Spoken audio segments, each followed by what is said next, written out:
Hey guys, David here from Voss Helmets. Today I just want to explain to you the removal and replacement of the face shield, as some of you had been asking recently. So first thing we're going to do is we're going to take the clear face shield and we're going to lift it up to the openmost position so that this little clear tab lines up with the tip of this red locking mechanism. Okay, so then we're going to take your finger, insert it into the hole here, and we're going to push it forward so you can see that it bypasses that clear tab. Next thing we're going to do is see this pin right here. We're going to take the face shield and we're going to pull it forward so this is spring loaded so that the whole thing releases and clears, and now you're out. Now for replacement, it's even more simple.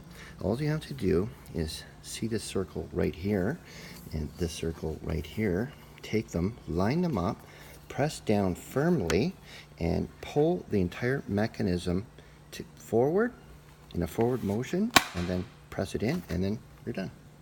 There you go. Thanks a lot.